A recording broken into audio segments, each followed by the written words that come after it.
a gente viu que existiam as ondas de matéria, né? Ou seja, o material, né, a partícula, também podia ser onda, né? A gente tinha aquela dualidade onda-partícula.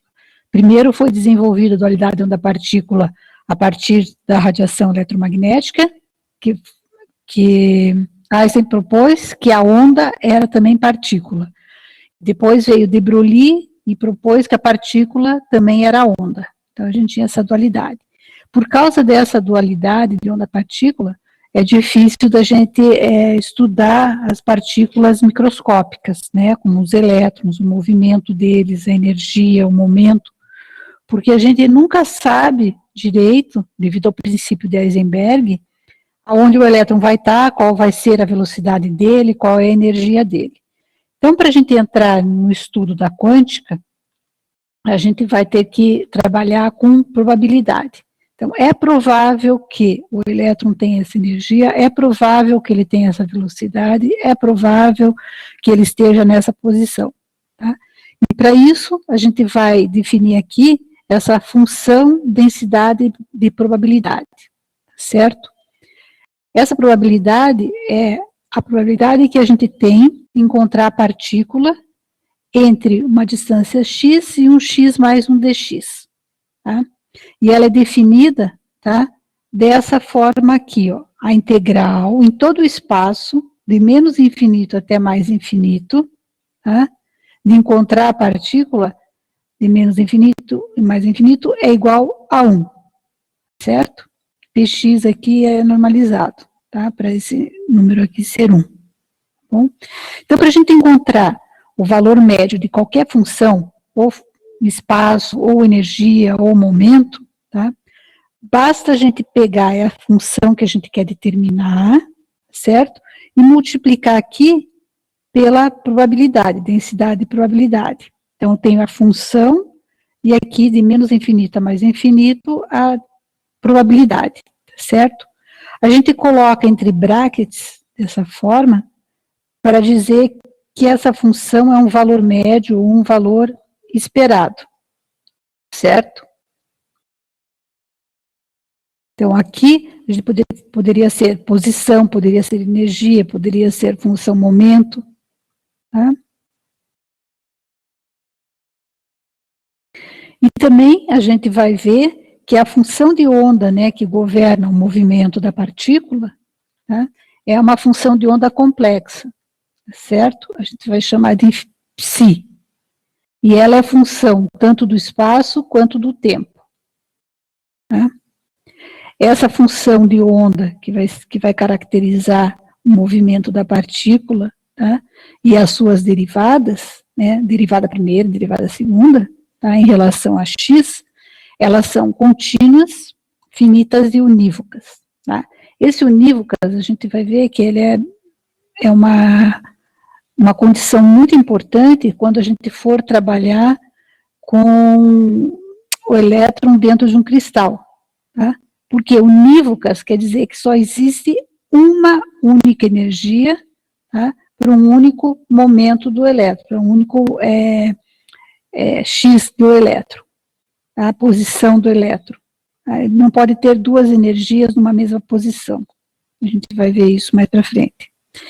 Então, essa função de onda, ela vai ter todas as informações que eu preciso conhecer, né, desde que obedeça ao princípio da incerteza. Deixa eu só pegar mais uma aluna aqui.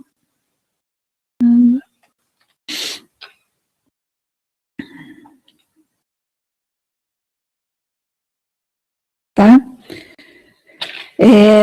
Essa função de onda não existe fisicamente, tá? Como aquelas ondas na água que a gente mostrou naquele filminho, aula passada, tá? E ela também não pode ser medida por nenhum instrumento real, certo?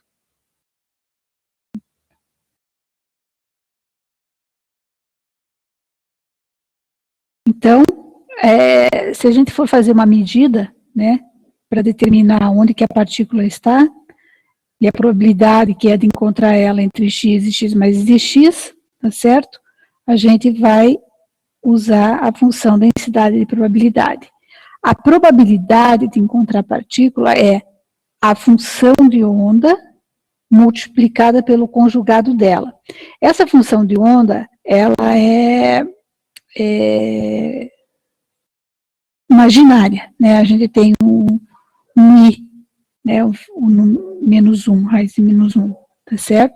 Quando a gente multiplica pelo conjugado, dessa equação com essa equação, o que a gente vai ter aqui vai ser a amplitude da onda, tá?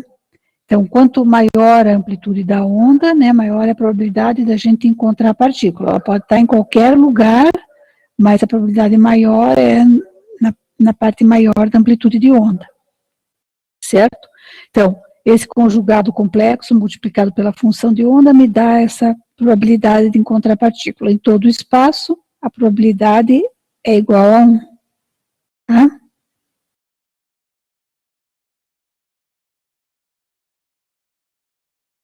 Vamos lá. Entendido até aqui? Tá. Aqui só algumas definições, tá? Para a gente poder reescrever a função de onda de uma forma mais enxuta, tá? Então, em vez de a gente usar comprimento de onda, a gente vai usar vetor de onda, ou número de onda, que é a K, tá? Esse K aqui, tá? E ele é definido como 2π sobre lambda, tá? K igual a 2π sobre lambda. A gente lembra que o comprimento de onda de de Broglie para partícula está relacionado com o momento, tá certo? E por isso a gente pode escrever esse vetor de onda como sendo momento sobre H cortado, tá? Ou momento igual a K vezes H cortado, certo? No lugar de Ni, da frequência que a gente estava acostumado a usar, energia igual a HNi, a gente vai usar agora ômega, a frequência angular, que é 2π sobre Ni, tá? A gente faz isso justamente para assumir com esses 2π que vão aparecer aqui nas equações, tá? Então, os números agora vão ser K, vetor de onda, e ômega, frequência angular. Bom, agora, gente, a gente vai entrar na mecânica quântica, né? Da mesma forma que a gente tem na mecânica clássica, quando a gente estuda mecânica clássica, a gente tem aquela energia total igual energia cinética mais energia potencial, e aí a gente vai resolvendo essa equação para qualquer sistema na física clássica. A mesma coisa a gente vai fazer aqui, só que agora essa equação que a gente tem, energia igual energia cinética mais energia potencial, ela vai ser reescrita, tá, de uma forma que englobe esse mundo microscópico, tá certo? Então, a gente vai mudar um pouco a escrita dessa relação, energia total, energia cinética mais energia potencial, tá? Para isso, eu preciso definir dois operadores aqui, tá? Isso aqui eu vou mostrar para vocês, mas isso é só para a gente poder chegar na equação, certo? Então, vamos lá. A gente supõe, tá, uma função de onda para uma partícula livre. Por que para partícula livre? Porque é o mais simples da gente trabalhar e ela é válida depois para todo o resto, tá? Então, a gente vai supor que essa partícula, o elétron, por exemplo, né, está viajando no espaço, né, de menos infinito a mais infinito, né, e tem associado a ele uma onda plana. Essa onda plana, ela pode ser escrita dessa forma aqui, ó. A função de onda igual a um cosseno mais i seno, tá? Aqui, K é o nosso vetor de onda, ômega é a frequência angular, tá bom? Então, a gente vai derivar essa função de onda aqui primeiro em relação a x, tá? Derivando em relação a x. Então, derivada de cosseno é seno, e derivada de seno é cosseno, tá? A gente coloca aqui, certo? K é a constante, e K é a constante desse lado aqui também, sai para fora, tá? Se a gente rearranjar isso daqui, ou seja, multiplicar por I, esse termo, por I, esse termo, I é um número imaginário, tá? Em engenharia elétrica, normalmente vocês usam J, para não confundir com I de corrente, tá certo? Aqui a gente vai usar I porque a gente não tem corrente escrita dessa forma aqui, tá? Então, vou multiplicar por I cada lado dessa equação. Então, aqui ficou I vezes K, porque I vezes I é menos 1, com menos dá mais, tá? Cosseno de Kx aqui, é esse termo, na verdade, esse primeiro aqui é esse aqui. E aqui eu multipliquei por I, tá? Então, o que sobrou aqui, esse cosseno mais esse seno, é exatamente a própria função de onda, tá? Aqui, gente, ó, ficou faltando multiplicar por I vezes K, tá? Então, aqui tem um erro, tá? Mas na apostila tá certo. É I vezes K, a função de onda. Bom? Então, agora, onde tiver K, né, a minha equação, tá? Que tem aqui I vezes K, aonde tiver esse K, eu vou colocar momento sobre H ao quadrado, H cortado, tá? Que a gente já definiu no slide anterior. Então, no lugar de K, desse K aqui que aparece, eu vou botar momento sobre H cortado, certo? Aí vou rearranjar essa equação aqui, tá? De forma que eu tenha o momento agora, multiplicando a função, e passo o H cortado para lá e o I aqui para baixo, certo? Então, se agora eu tirar a função de onda daqui e tirar a função de onda daqui, eu fico com o que eu chamo de operador momento, operador diferencial momento, tá? Isso aqui não quer dizer nada, ele só funciona se for aplicado em cima de uma função de onda, tá? Então, aqui eu tenho o que eu chamo de operador momento. A gente trabalhou em uma dimensão só, por isso a derivada em relação parcial em relação a x. Mas se a gente for trabalhar em 3 dimensões, a gente vai ter que usar esse laplaciano aqui, tá? Então, aqui é só um operador. Agora, a gente vai fazer o quê? Vai pegar a mesma função de onda, e em vez de derivar em relação a x, vai derivar em relação a t. Vai fazer o mesmo procedimento, tá? E a gente vai chegar, isso vocês podem fazer também, tá? É uma matemática fácil, simples, tá? A gente vai chegar nessa relação aqui, que é o operador diferencial de energia, tá?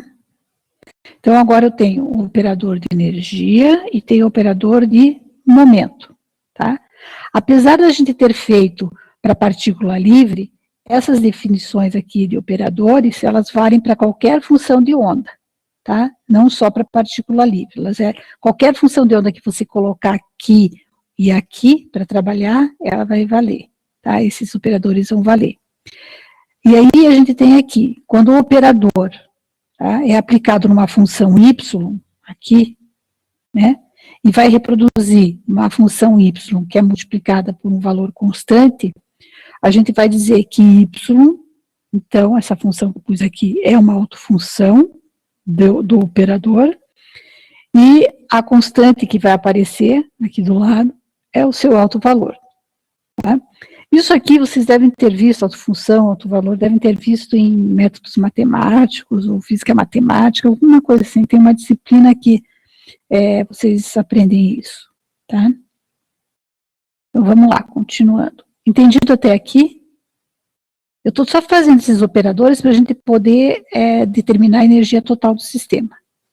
A equação que a gente vai usar, tá bom?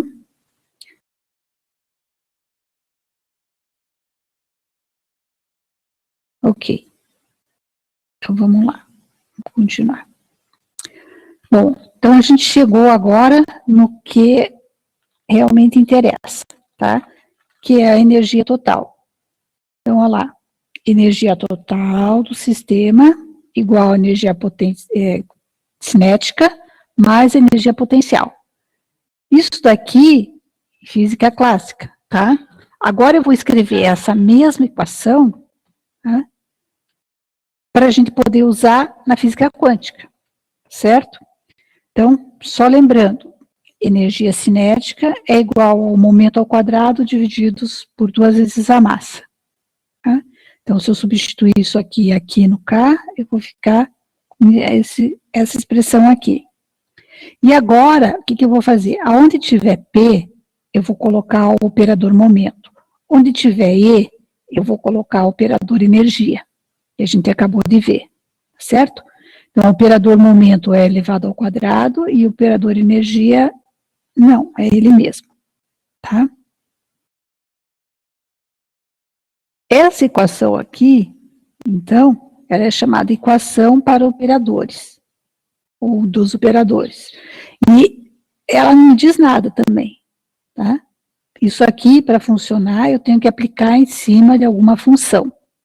Então, quando eu pego isso daqui e aplico sobre uma função de onda, psi, em função de xt, coloquei aqui, coloquei aqui, coloquei aqui, essa equação aqui é a famosa equação de Schrödinger da física quântica, tá? Da mecânica quântica, certo?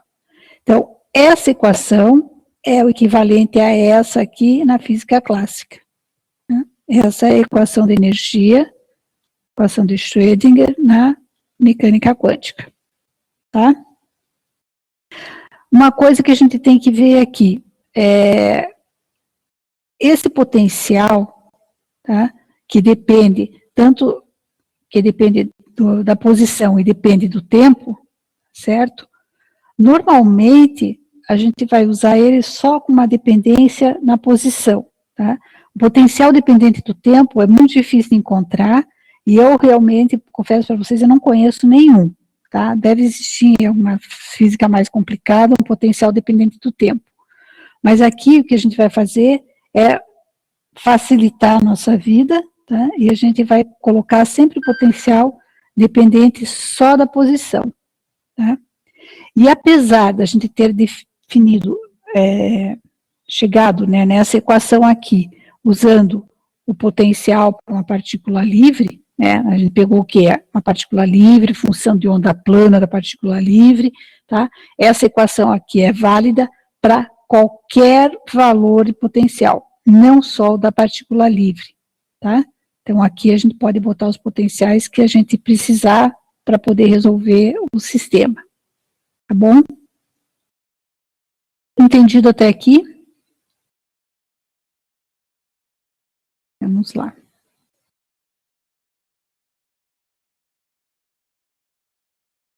Entendido, tá atendido, então. Vamos lá. Agora, gente, essa equação, ela tem duas variáveis, né? Tem a posição e tem o tempo. Então, a gente vai tentar simplificar ao máximo, né? Para a gente poder usar ela para calcular as energias dos elétrons, tá certo? Então, a primeira coisa que a gente vai fazer é determinar a equação de Schrödinger independente do tempo. Para isso, a gente vai separar as variáveis aqui da função de onda. Então, eu vou escrever a função de onda como sendo só função da posição vezes só a função do tempo, tá? A gente pode fazer isso porque eu já falei para vocês que a gente vai trabalhar com um potencial só dependente da posição, não dependente do tempo, tá? Se ele fosse dependente do tempo, isso aqui já ia dar errado. A gente não poderia fazer isso, ia ter que achar um outro tipo de solução, tá? Então, vamos lá. Então, V, meu potencial, depende só da posição da partícula, tá? Então, eu vou pegar aí essa função de onda aqui e vou jogar na equação de Schrödinger. Vou colocar aqui, aqui e aqui, tá? Vamos lá. Coloquei ela na equação de Schrödinger, eu tenho esse resultado aqui. Bom,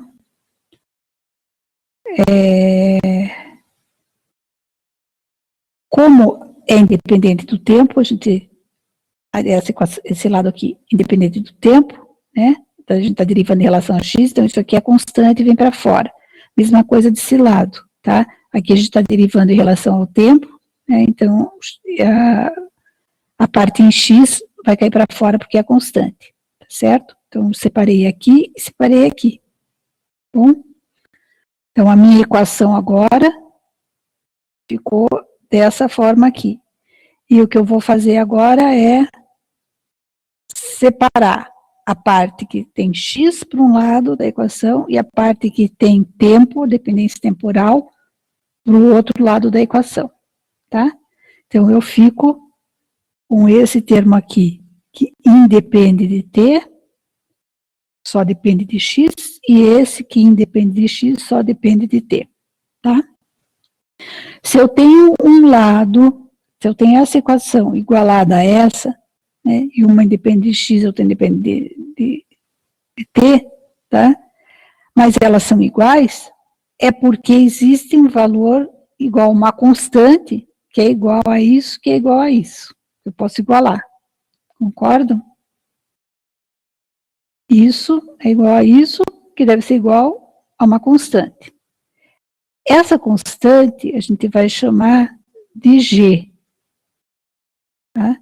Então, eu vou pegar só o lado que tem x e vou igualar a G. Vou pegar só o lado com dependência temporal e vou igualar a G. Tá? Então, aqui a gente tem duas equações. Aqui é uma equação diferencial de primeira ordem, aqui é uma equação diferencial de segunda ordem. Tá? Então, vamos resolver primeiro a mais simples, que é essa daqui. Tá? Essa equação diferencial aqui. Então, dei uma rearranjada nela, passei as constantes para o lado de lá. Tá? E o que a gente tem aqui? Ó? A derivada de uma função dependente do tempo, que ela é igual ao que? É uma constante vezes a própria função.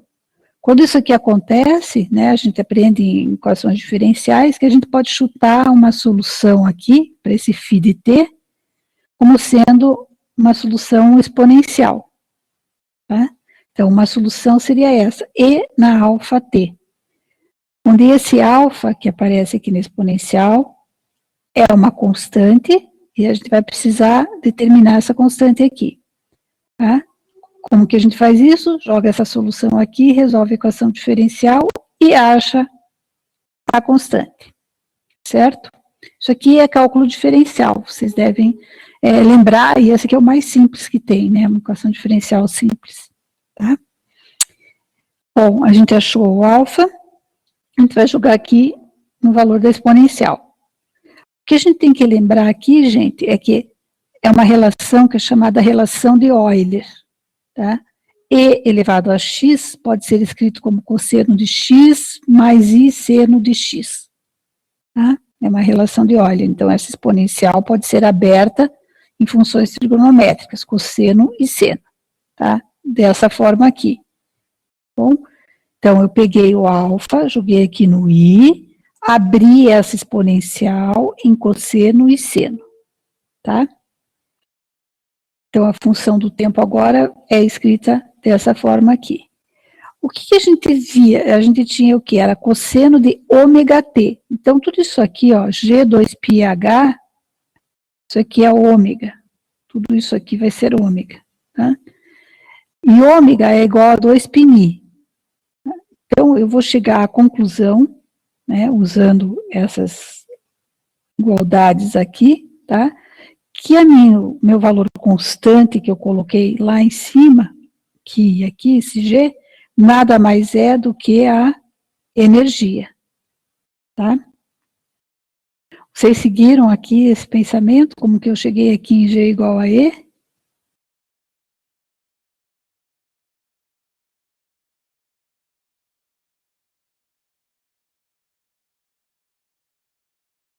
Ok. Tá?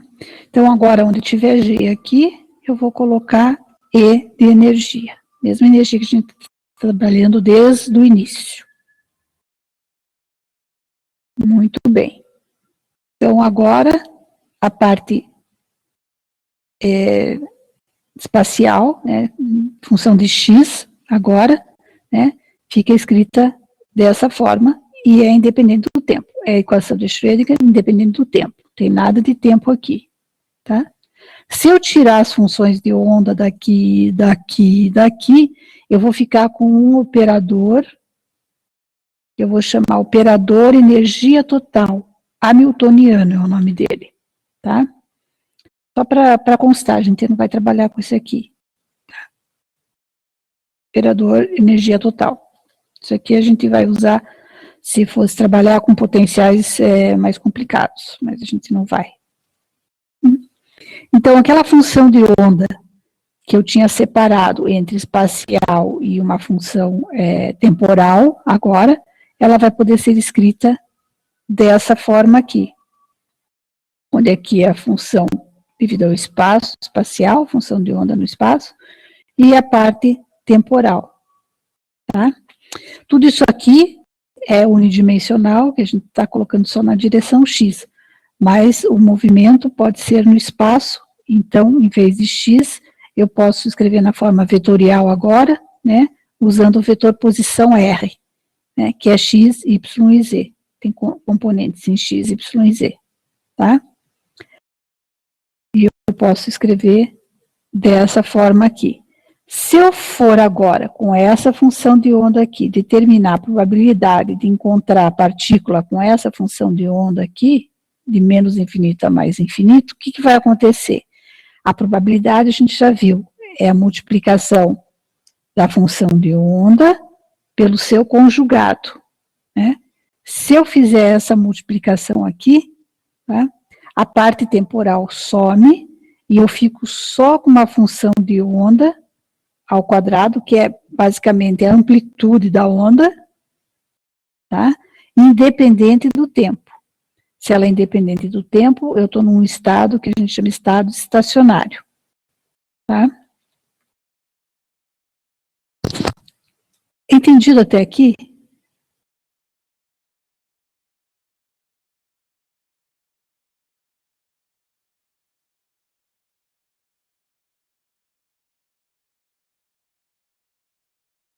Ó, pessoal, eu vejo uma resposta no chat, acho que todo mundo já entendeu, tá?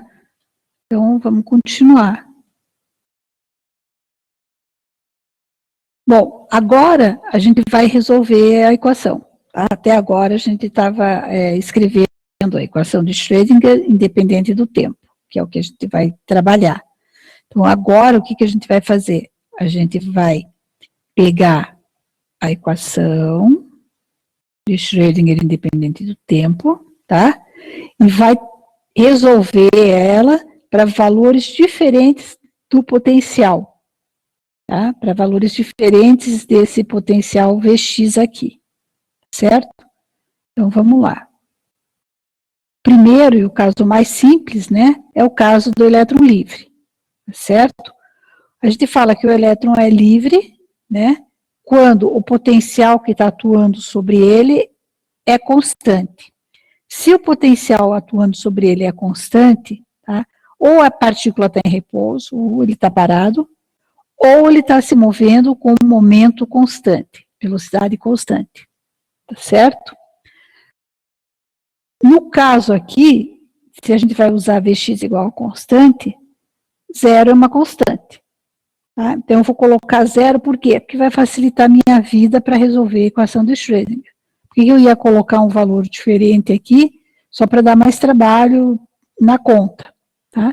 Então, a gente vai dizer que um potencial nulo é o caso do elétron livre, e a gente vai resolver a equação de Schrödinger agora com esse V de x igual a zero. Tá? Então, olha lá, a nossa equação de Schrödinger aqui, independente do tempo, com esse termo aqui igual a zero, né? Fica só essa derivada e o valor aplicado do operador energia em cima da função. Tá bom? O que a gente tem que fazer? Resolver essa equação, para saber qual é a energia total do elétron. Tá? Então, a gente vai chutar uma solução para essa função de onda aqui, né? É uma equação diferencial ordinária de segunda ordem. Tá? Vamos chutar uma solução desse tipo aqui, ó. Uma constante vezes uma exponencial EI na kx, mais uma constante EI na menos kx. Por que a solução completa desse jeito? Porque o elétron, a partícula, se ela está livre, ele tanto pode se mover na direção positiva de x, quanto na direção negativa de x. tá? Para um lado ou para o outro. Por isso que a gente vai colocar essas duas aqui, tá?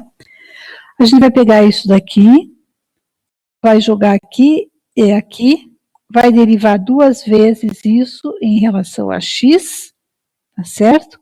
Essa conta aqui vocês podem fazer, resolver essa equação diferencial aqui, e vocês vão chegar na resposta de E, que é energia, igual H cortado ao quadrado, K ao quadrado sobre 2M.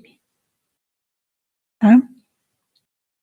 Essa é a energia do elétron livre. O elétron está livre. Certo? Aqui, o que a gente pode ver? H é uma constante, a massa é constante, e o valor de K é o vetor de onda. Esse vetor de onda me diz a direção que a onda está indo, né, que o elétron está indo, tá certo? Esse valor de K pode ter qualquer valor, pode ser 1,1, 1,11, 1,12, qualquer valor, é um valor contínuo, tá? Ele pode ter qualquer valor. Então, a energia que o elétron livre pode ter é qualquer energia, é um contínuo de energia. Tá? Ele não tem limite nenhum. Tá?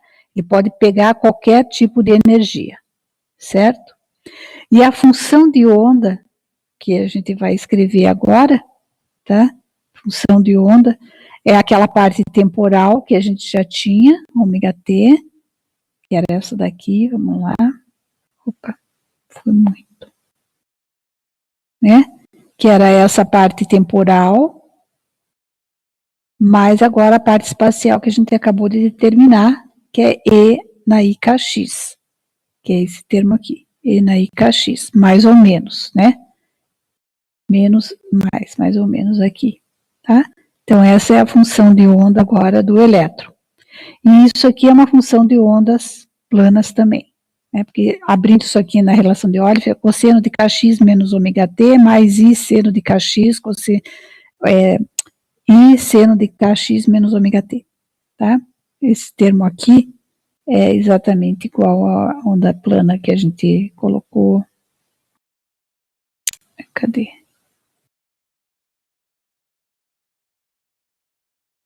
Sumiu minha onda plana. A gente já viu lá, tá? A onda plana. Então, agora aqui eu vou só fazer também uma questão de notação para vocês, tá? E a gente vai mostrar que a velocidade da partícula, o elétron, tem a mesma velocidade do que a velocidade de grupo de ondas associada a ele, tá? Então, a gente escreve a energia, né, dessa forma aqui. Esse ômega, lembrando, ômega é 2πni, certo?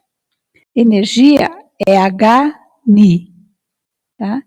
Então, eu vou ficar com H vezes 2πni, se eu separar aqui, e a gente pode escrever isso aqui como energia. Então, a energia é uma função parabólica aqui, função de K ao quadrado, tá? Isso aqui é chamado relação de dispersão, ou seja, para cada valor de K aqui, a gente vai ter um valor de frequência, um valor de energia para o elétron, tá?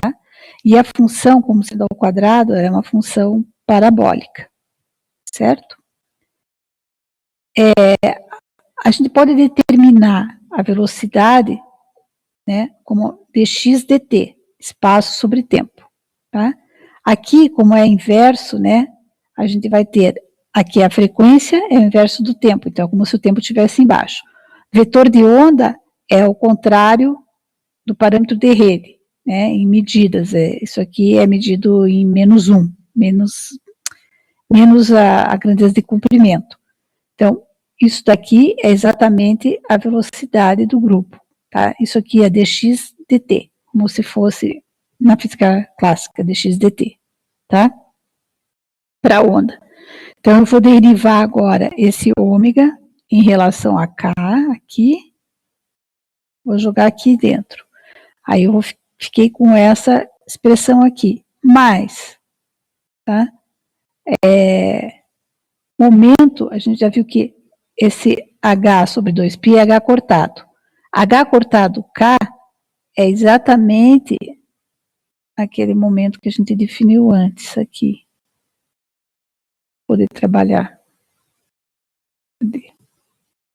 Aqui, ó. Tá? Então, momento é igual a KH cortado, certo? E o ômega é igual a 2π. Então, já passei.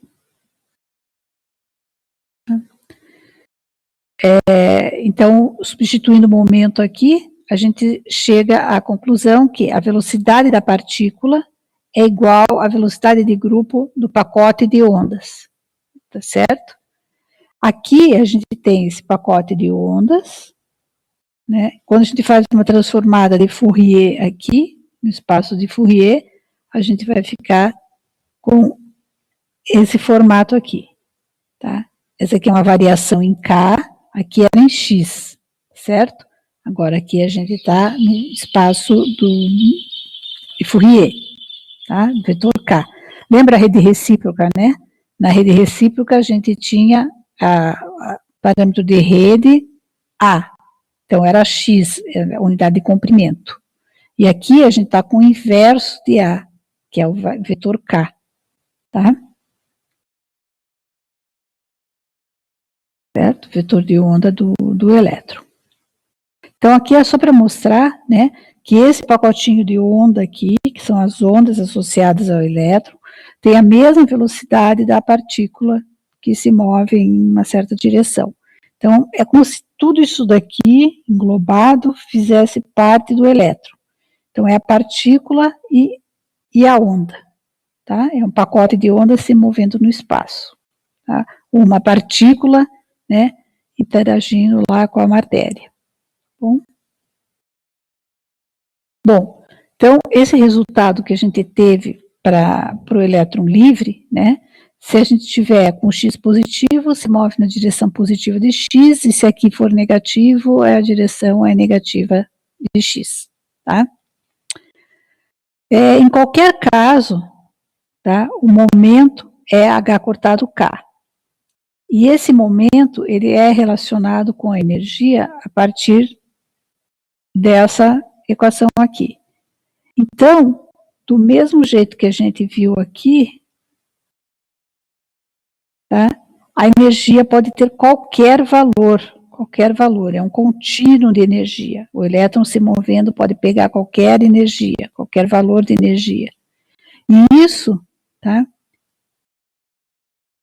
isso aqui, tá, esse qualquer energia, qualquer valor aqui, tá, ele é chamado contínuo, né, energia contínua, e por isso não tem quantização. Quantização é quando a gente tem um número quântico associado, tá? Ali, na nossa expressão, não aparece nenhum número quântico. Aparece só as constantes, massa do elétron, constante de Planck, e o vetor K, que pode pegar qualquer energia. Então, no caso do elétron livre, tá, ele não tem quantização. Tá? Então, a gente não precisa trabalhar com as ferramentas da mecânica quântica para descrever o elétron livre, certo? Ele pode ter qualquer energia, qualquer função de onda, qualquer velocidade. Bom? Entendido até aqui?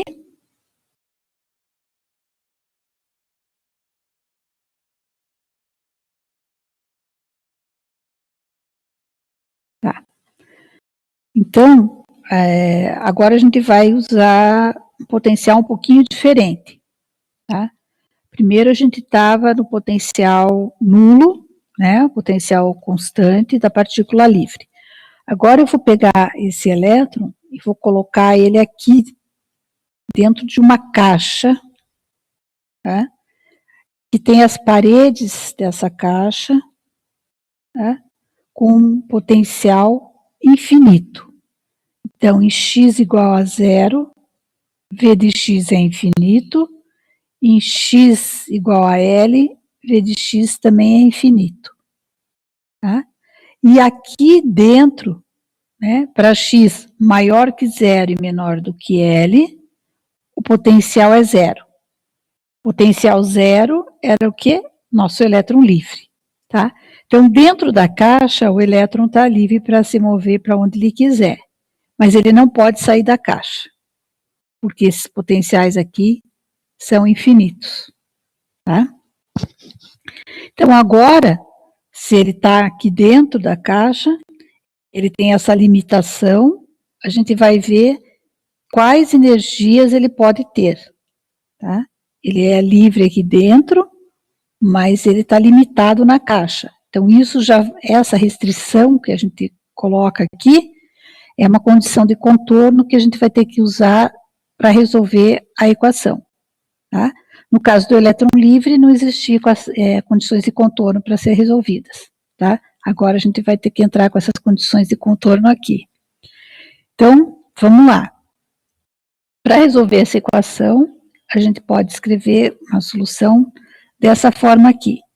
Que está errado, ó, pessoal, é A cosseno de kx, tá? Mais B seno de kx, tá? Que é cosseno. Tá? Isso aqui está errado. Tá?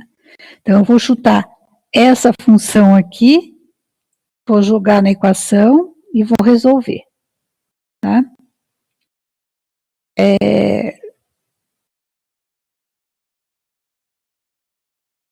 O que acontece aqui? Eu vou ter que escolher bem essa solução devido às condições de contorno. A gente sabe que em x igual a zero, tá? Para x igual a zero, com esse potencial aqui infinito, né? A função de onda não pode estar aqui, e nem estar em L. Não pode existir a função de onda, ela tem que ser zerada em zero e tem que ser zerada em L. Se eu colocar x igual a zero aqui, e aqui é cosseno de zero é 1. Seno de zero é zero. Tudo bem, isso aqui sumiu, mas a função de onda não some, porque aqui é cosseno, né? E deu cosseno de zero é 1, vai dar uma constante. E não pode, eu quero que a função de onda seja zero nesse ponto e nesse ponto. Então, o que eu vou fazer? Eu vou eliminar essa solução aqui, tá? Essa solução aqui não vai servir para mim. Então, eu vou ficar só com essa aqui. Função de onda igual a B seno de kx. Tá? Bom, se x igual a zero, eu já vi que a função de onda é zero.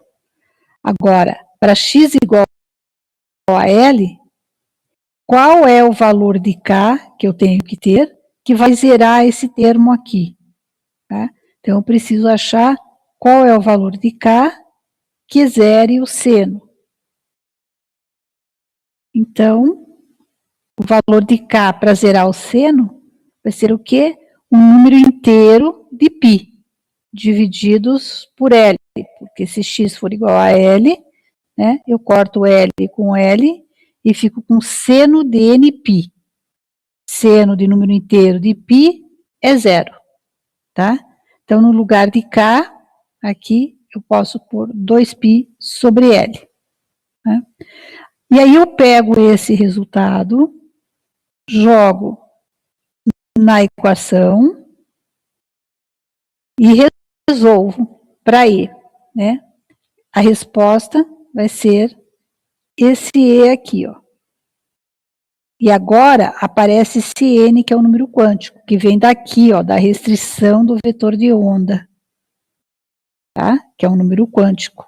Então, quando eu fizer o resultado da equação, eu vou ter esse valor aqui, essa expressão aqui, para vários valores de N, sendo 1, 2 ou 3. Então, o que acontece nesse caso aqui, do elétron dentro do poço quântico? Tá? Π é uma constante, H é uma constante, a massa é constante, o tamanho do poço também é constante. Então, eu tenho uma constante aqui, multiplicadas por n ao quadrado. Se n for igual a 1, eu tenho a constante, né? Se n for igual a 2, eu tenho 4 vezes essa constante. Se n for igual a 3, eu tenho 9 vezes essa constante. Então, a energia aqui agora não é um contínuo, tá? Ela só pode pegar valores determinados. Então, ela pode ser 1 vez a constante, 4 vezes a constante, 9 vezes a constante, 16 vezes a constante, tá? Que é tudo isso daqui. Quando isso acontece, a gente diz que a energia, então, do elétron agora é quantizada, tá certo? O que falta aqui para a gente é encontrar aquela constante A que aparece aqui no seno, tá? Para fazer isso, a gente vai usar a probabilidade. Então, eu vou pegar a minha função, vou multiplicar pelo conjugado, né? E dentro de 0 a L, eu vou ver qual é a probabilidade de encontrar a minha partícula. Tá? Então, de 0 a L, como as paredes são infinitas, a probabilidade vai ser igual a 1. E daí daqui eu tiro o valor da amplitude da minha onda, tá? Que ela é igual a A raiz de 2 sobre L, certo? É essa amplitude da onda. Então, a função de onda para uma partícula dentro de uma caixa com potencial infinito, uma caixa infinita, tá? A função de onda é essa daqui, onde ela é inversamente proporcional à raiz quadrada de L. Tá? Então, quer dizer, à medida que a largura do poço aumenta, tá? A função de onda diminui. Tá? À medida que L diminui, a amplitude aumenta, tá? E a função de onda fica maior. Então, essas energias são chamadas de autovalores e as funções ψn de autofunções. Bom, então, vamos ver o que acontece aqui. A função de onda, então, para n igual a 1, tá? Vai ter um nó em 0 e um nó em L. Tá? Essa aqui é a função do elétron na energia mais baixa. Função de onda do elétron na energia mais baixa, onde a probabilidade, então, de encontrar o elétron é maior no centro do que aqui nas bordas. Tá? Aqui é a função de onda no número quântico n igual a 2, ou seja, para o elétron numa energia um pouco mais alta, que é aqui, ó. Aqui a gente tem os desenhos da energia. Energia E1, energia E2, E3. Como ela é ao quadrado, isso aqui sempre vai aumentando mais essas distâncias, né? Aqui seria 1, aqui seria 4, aqui seria 9, lá mais 16, 25, 49, 36, 49, e vai indo lá para cima, tá? Com a variação de n. Aqui a gente tem 3 nós, aqui a gente já tem 4 nós para a função de onda. Tá? Então, dentro de um poço de potencial infinito, o elétron, ou ele está nessa energia E1, se ele ganhar energia, ele vem para E2. Mas ele não pode estar aqui no meio, que é uma região proibida. Aqui também é uma região proibida para ele. Tá? Então, é poço de potencial. As energias que o elétron sente já não são, ele não pode mais ser um contínuo de energia, como é no caso do elétron livre. Mas agora ele tem níveis discretos aqui de energia. Certo? Todo mundo entendeu?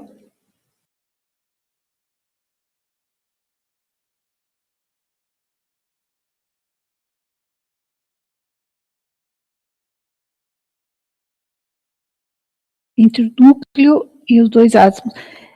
Entre o núcleo de dois átomos, João, você está falando, né? Pode, tá? Na verdade, não existe exatamente esse potencial infinito aí, não, tá? Mas a gente pode pensar assim também, tá? A gente pode pensar que tem um elétron no meio de dois átomos, tá? E ele chega perto de um, depois ele é repelido, chega perto do outro, ele é repelido. Por quê? Porque nos átomos também tem elétrons. Então tem aquela força de repulsão dos elétrons que já estão nos átomos, tá? A gente pode pensar em alguma coisa assim, tá? Mas na verdade não existe verdadeiramente potencial infinito assim, tá? É um desenho que a gente faz.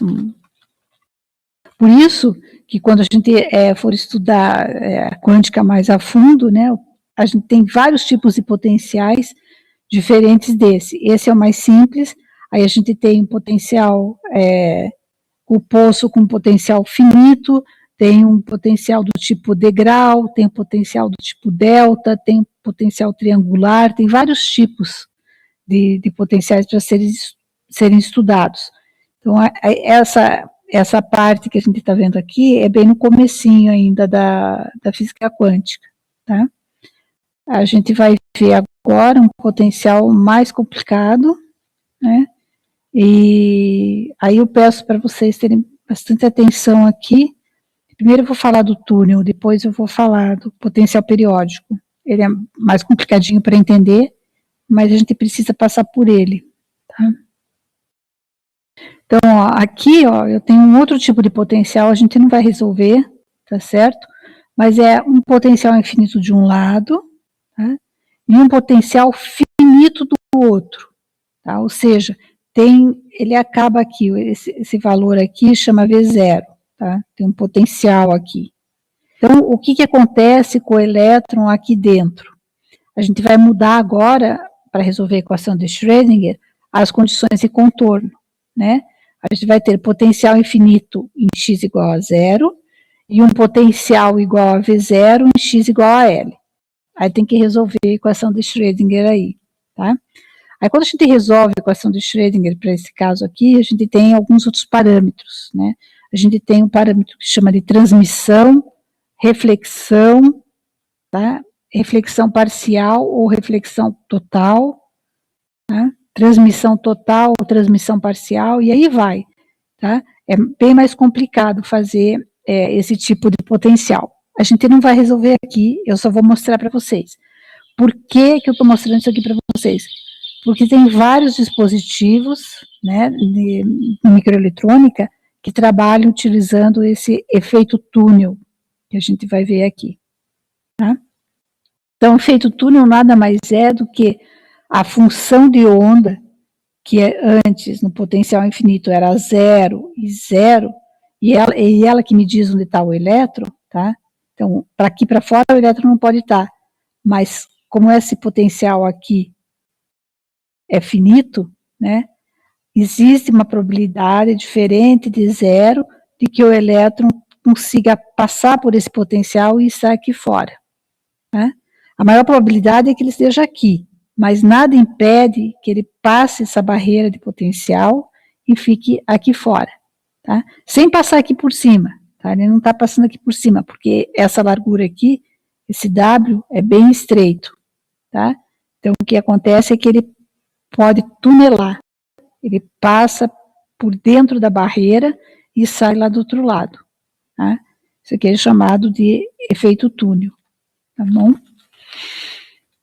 Por que eu estou falando isso? Porque agora, para esse potencial que a gente vai ver aqui, né, a gente vai ter esse efeito de tunelamento, tá? Que é o que vai acontecer, e é o que acontece, né, do material que a gente trabalha, tá? Ó, pessoal, eu peço agora, então, de vocês mais paciência do que vocês tiveram até agora, certo? Essa parte aqui não é fácil da gente, nem é fácil para eu explicar para vocês, não é fácil para vocês entenderem, tá? Mas a gente tem que passar por aqui para poder dar continuidade. Essa parte aqui é o final do livro de quântica, tá? Então tem muita coisa que a gente não viu, que ficou lá no meio, tá? E agora a gente vai ver a parte final, então tem um gap aqui, né, de entendimentos, mas queria que vocês prestassem atenção e qualquer coisa vocês me perguntam, tá bom? Deixa eu só pegar mais uma pessoa que saiu e entrou agora. Tá? Bom, até agora a gente estava vendo que a gente estava estudando ou o elétron livre, se movendo no espaço, né? Ou ele dentro de uma caixinha, tá? Aquele exemplo de 2 átomos, por exemplo, e o elétron no meio. Mas agora a gente precisa saber como é que ele se comporta, né? Qual é o movimento dele dentro de um cristal, da rede cristalina, que é isso que a gente está estudando. Então, a gente quer saber qual é o movimento do elétron, por exemplo, no silício, que é um semicondutor cristalino que cristaliza na forma do diamante, né? É um potencial, é um material periódico, é cristalino, tá? Então, a gente precisa saber como que ele se movimenta lá dentro do silício, tá? E aí que entra a interação dos elétrons com a rede cristalina, tá? Então, o elétron vai andar lá na rede cristalina. O potencial real que o elétron sente dentro da rede, tá, é esse aqui, ó. Aqui tem os íons, né, são os íons periodicamente espaçados, né, porque eles estão dentro lá da célula unitária de diamante. E o que acontece? O elétron vem se movendo lá de longe, né, aí ele é acelerado para perto do íon, aí ele chega até uma distância máxima, e daí ele sofre uma força de repulsão. Depois ele volta, começa a aparecer, chega lá na metade dos dois íons e sofre a repulsão outra vez, tá? Então esse é o potencial real que o elétron vê quando ele está andando dentro do cristal, tá? É um potencial meio complicado, né? Então a ideia foi fazer um modelo para esse potencial, né, que representasse esse potencial, de forma a facilitar os cálculos, tá? A gente não vai resolver a equação de Schrödinger para esse potencial periódico. Eu vou falar depois para vocês só o resultado, tá? Então, a gente não vai resolver, mas eu tenho o resultado, vou falar para vocês qual é o resultado, tá? Então, um modelo para aproximar esse potencial aqui é esse daqui, é chamado modelo potencial de Kronig-Penney, tá? Então, como que é? A gente tem uma barreira de potencial aqui no máximo, na probabilidade máxima de encontrar o elétron, tem uma barreira.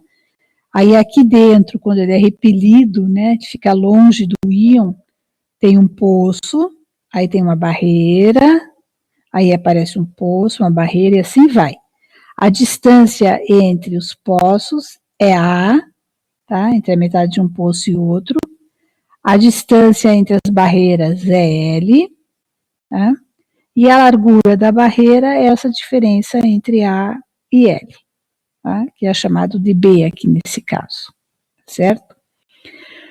Para esse tipo de potencial aqui, quando a gente for resolver, se a gente fosse resolver a equação de Schrödinger, tá?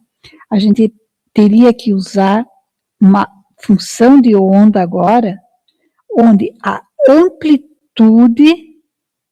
da onda não é mais constante, tá? A amplitude da onda, a gente já viu, ela dá o quê? Ela dá a probabilidade de encontrar o elétron, né? E essa amplitude, a gente sempre usou ela como constante. Mas agora, essa amplitude aqui, ela vai variar dependendo do período da rede, tá? Ou seja, é mais provável encontrar o elétron aqui do que encontrar aqui, do que encontrar na metade do caminho ou em qualquer outro ponto X, tá? Então, é provável encontrar o elétron aqui, é provável encontrar ele aqui, é provável encontrar ele aqui, é mais provável encontrar ele lá longe, tá? E essa amplitude aqui agora, ela vai variar, né, com a posição dele dentro da rede. Dependendo da posição, é mais fácil achar do que não. Só que a amplitude, ela é periódica, então, se ele estiver em a probabilidade de encontrar ele em NA, 2 vezes A, é a mesma, tá? Por quê? Porque isso aqui é periódico. Então, a probabilidade de encontrar ele aqui é igual a probabilidade de encontrar aqui, de encontrar aqui. Se pegar na metade, é igual a essa probabilidade, igual a essa probabilidade, tá?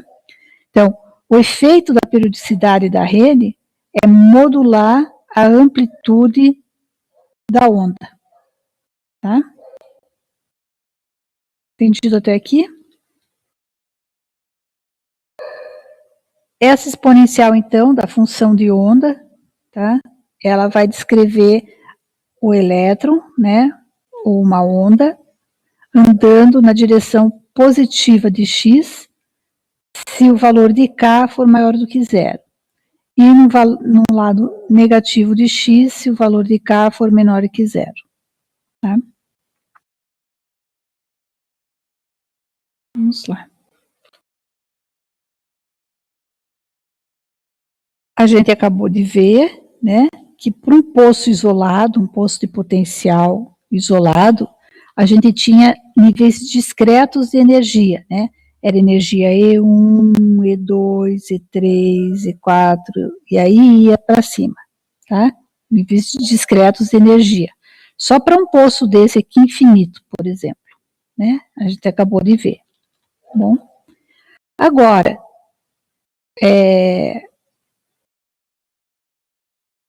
se a distância, tá, esse A, tá, que é a separação aqui, tá, aumenta muito, tá, a gente tem o poço isolado. Então, a gente vai ter níveis de energia.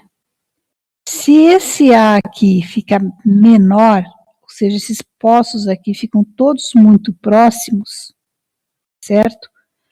A gente, quando o A diminui, a gente vai ter que essas bandas, elas vão formar um contínuo de energia. Não vai ser mais uma linha reta aqui, um único nível, mas vai ser um aglomerado de níveis aqui. Um aglomerado aqui, um aglomerado aqui. Tá? Continua a separação, tá? Só que em vez de eu falar níveis de energia agora, eu vou chamar de bandas de energia. Tá? É como se eu tivesse muitos desses aqui, todos somando um ao outro, então eu vou ter vários na posição 0058, de tal forma que isso aqui fique mais largo. Tá? Então pode ser 0585, 0581, formando uma banda aqui de energia. E aqui outra banda, e aqui outra banda, e assim vai. E elas são separadas também por lugares proibidos. Tá?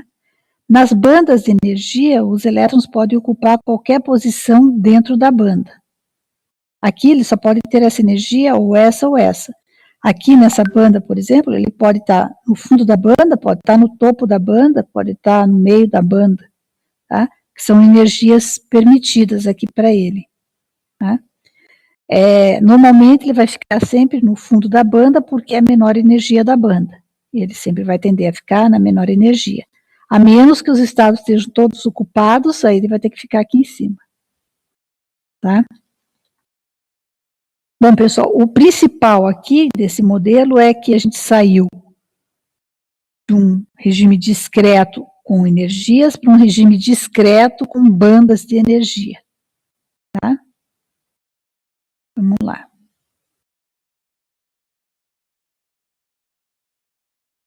Bom, se a gente resolvesse a equação de Schrödinger com aquela função de onda, com essa função de onda proposta aqui, tá? A gente vai chegar em duas soluções possíveis, tá?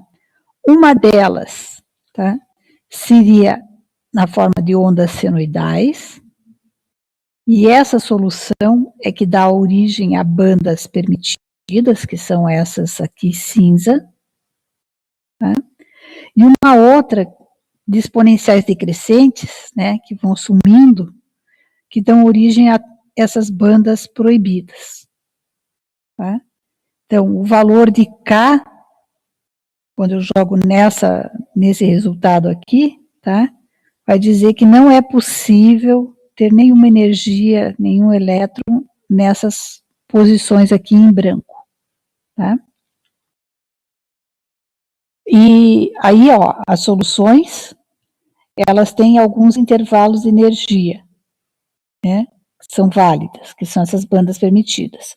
E nas outras, tá, não pode ter nada, que são as bandas proibidas. Quando a gente faz o gráfico, a relação de dispersão, energia em função de K, tá, aqui a gente vai aparecer uma energia, alguma coisa lá, tá, vai ser função de K ao quadrado, só que vai ter a restrição de que tem essas bandas proibidas. E essas bandas são proibidas exatamente quando K for igual a esses valores aqui, ou seja, número inteiro de π divididos por A, que é a separação interatômica lá dos poços, tá? Então, quando K for igual a mais ou menos π sobre A, ou mais ou menos 2π sobre A, ou mais ou menos 3π sobre A, e assim vai, tá? Esses aqui são intervalos proibidos, tá? Então, se a gente olhar aqui nessa figura, né, por exemplo, o primeiro aqui, ó, π sobre A, a gente tem um desvio, né, a gente tem uma parábola aqui, aí ela para, e depois começa com uma energia mais alta, tá? Por que essa região é proibida? Porque aqui, nessa região, π sobre A, mesmo valor de K, é possível ter duas energias diferentes. É possível ter uma energia mais baixa e uma energia mais alta. E o que a gente viu lá no começo, que a função de onda devia ser unívoca, ou seja, ter uma única energia para um único valor de K. Nesses pontos aqui, o elétron tem duas energias diferentes, tá? Então, tem uma energia mais baixa e uma energia mais alta. Ele não pode, ele só pode ter uma energia para cada valor de K. Por isso que esses lugares aqui são proibidos, tá? Uma outra forma da gente explicar essas zonas aqui proibidas, tá? É a gente lembrar da difração de Bragg. Tá? O que a gente tinha na difração de Bragg?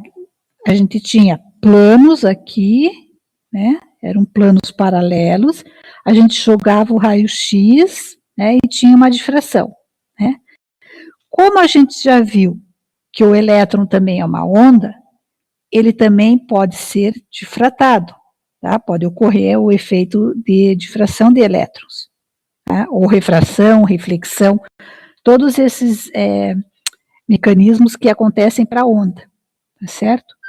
Então, vamos imaginar o elétron andando dentro da rede, tá? E a gente sabe que com o potencial finito aqui, existe a probabilidade de tunelamento. O elétron pode passar a barreira. Tá? Se ele pode passar a barreira, eu posso imaginar assim, ó, o elétron é uma onda, vem aqui, aí ele pode bater na barreira e ser totalmente refletido, ele pode vir aqui, pode atravessar totalmente a barreira e entrar aqui, ele pode vir aqui, uma parte dele, como ele é uma energia, uma parte passar e uma parte ser refletida, ele pode vir, andar aqui, chegar aqui, aqui dentro também, ele pode atravessar essa barreira toda, ou ele pode atravessar uma parte e uma parte ser refletida, ou ele pode ser refletido todo nessa segunda aqui, e assim vai. Então ele vai sofrendo todos os efeitos de onda aqui dentro dessas barreiras, tá? Então ele pode entrar, ser refletido e vai e volta, tá? Mas o que acontece nesse caso aqui? A gente tem algumas restrições, tá? E é por causa dessas restrições, né, de transmissão de elétron aqui dentro, que vão aparecer essas regiões proibidas, tá? A gente vai ver um exemplo aqui agora, bom? Então, olha lá. Nos intervalos proibidos, né, entre o topo de uma banda e a base da próxima, que é aquele S, né, a gente vai poder explicar aquilo como reflexão de Bragg. Então, aqui, ó,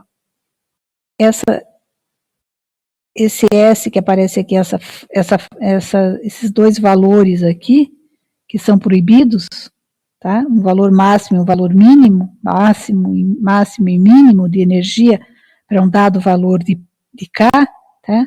A gente vai explicar isso daqui como sendo a reflexão de Bragg dos elétrons aqui nesses potenciais periódicos, tá? E para isso a gente vai usar um exemplo, tá bom? Então, o que a gente vê? A condição de Bragg para uma interferência construtiva é que o quê?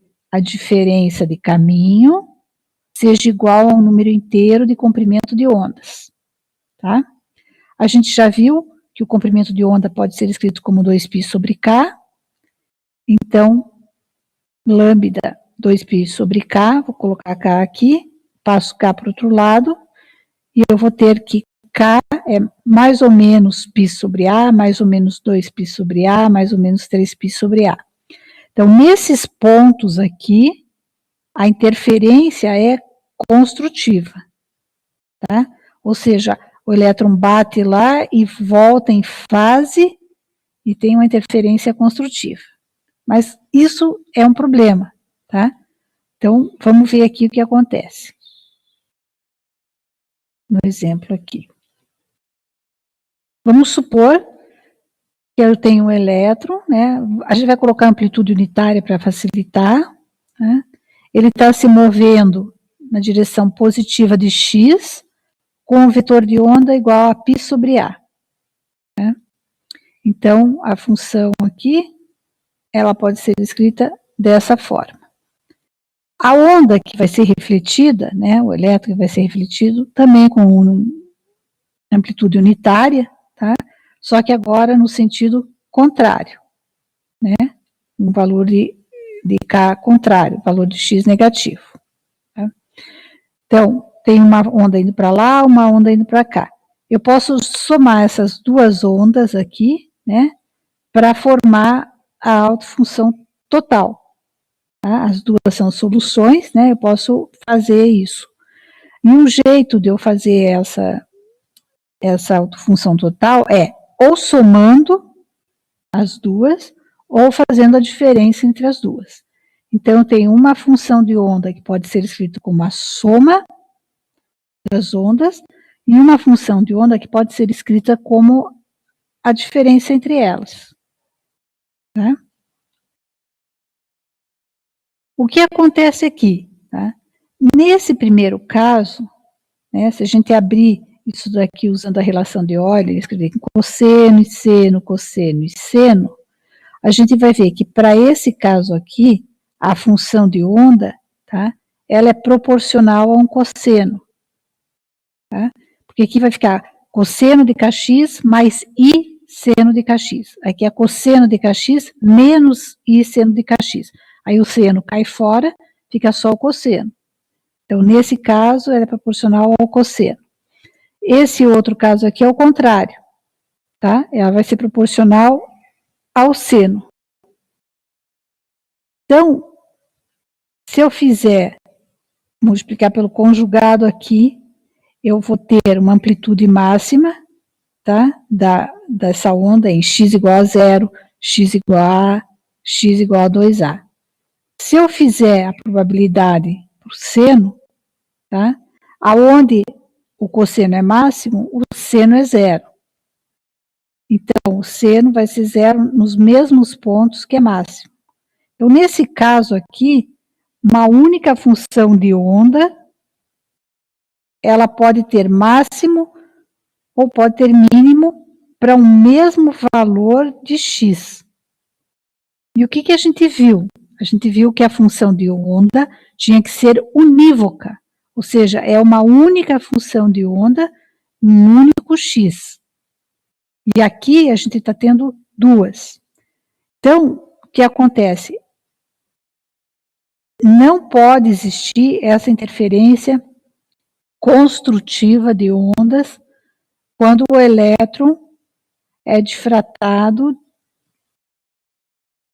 dentro da rede aqui. Essa interferência construtiva dele bater aqui e voltar em cima dele em fase, tá? Não pode acontecer. Se isso acontecer, eu vou ter dois valores para a mesma função de onda, tá? E isso não pode. Por isso que nesses pontos de interferência construtiva aqui, tá? É uma região proibida.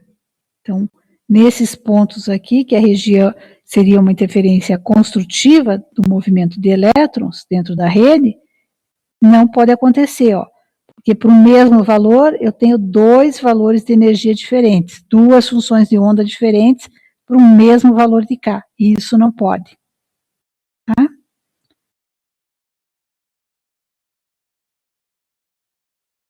Certo até aqui? Esse aqui acho que é o último slide, tá? Então, aqui era só para mostrar mesmo a probabilidade, né? Tem uma probabilidade máxima e uma probabilidade zero. Aí você tem dois valores de energia para um mesmo comprimento de onda. E isso não pode acontecer, tá? A função de onda é unívoca. Tem que ter um único valor para cada valor de K. E não pode ser dois. Se a interferência for construtiva, tem dois valores. Tá? Então, isso não pode. Então, aqui só um resumo, tá? Então, existem dois valores de energia em cada um dos valores críticos de K. Π sobre A, 2π sobre A, tá? Onde ocorre a reflexão de Bragg, construtiva. Tá? A gente vê também que isso provoca um desvio na forma de S, na energia de EK, que é justamente esse desvio.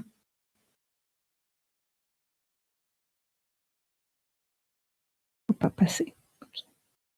Esse desvio aqui, ó, a gente chama de S. Tá? Aqui. Certo? Isso não pode acontecer. E mais? É um intervalo, né, desses valores de K entre menos π e mais π sobre A, tá? É o que a gente já viu no capítulo anterior, e a gente definiu como primeira zona de Brillouin. Então, no espaço K, a gente está no espaço recíproco, né, trabalhando no espaço recíproco, tá certo? A célula primitiva da rede recíproca é chamada de primeira zona de Brillouin, tá? Então, a gente vai daqui para frente, sempre mais. A gente só vai trabalhar nessa região aqui de energia, de menos π sobre A π sobre A, que é chamada de primeira zona de Brillouin. 2π sobre A com 2π sobre A é essa maior aqui, que é a segunda zona de Brillouin. Tá? Então, a gente vai trabalhar aqui, porque a gente vai estudar somente a célula primitiva. Tá? Vocês vão ver que esse tipo de gráfico aqui, ele pode ser rebatido para dentro. Então, esse nível aqui, ele é refletido aqui, ele vai aparecer aqui para cima. O outro para lá, tá? Mas a gente vai trabalhar só nessa região aqui, para simplificar todos os cálculos, tudo que a gente estiver estudando. Alguém mais tem perguntas? Eu sei que essa parte aqui é meio complicada, mas é que a gente precisa saber da onde que apareceram as bandas proibidas e bandas permitidas. No próximo capítulo, a gente vai estar mais fácil, tá? Eu vou mostrar essas bandas proibidas e permitidas de uma forma diferente, talvez fique mais claro também para a gente determinar isso.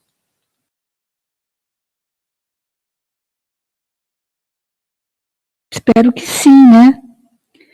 Bom, pessoal, a gente acaba aqui o capítulo 2, tá certo? Essas aulas, assim, remotas, elas são muito rápidas, porque ninguém para, ninguém interfere, a gente não conversa, eu não brigo com os alunos que estão conversando, aí demora, passa muito rápido, tá? Mas, ó, o que a gente vai fazer? Eu vou passar para vocês a lista de questões, vocês têm que me entregar hoje até as 20, tá? E vocês podem ir resolvendo os exercícios, eu vou escolher alguns, eu vou mandar para vocês quais exercícios que vocês devem fazer, vou mandar por e-mail, tá? Os exercícios do capítulo 2, para vocês me entregarem na próxima quarta-feira, tá? Alguém tem alguma pergunta, dúvidas? Também podem me perguntar por e-mail, se surgir alguma dúvida, alguma coisa. Nada, ninguém? Então, bom final de semana, bom trabalho, boa resolução de questões e dos exercícios também. Tchau para vocês. Bom final de semana.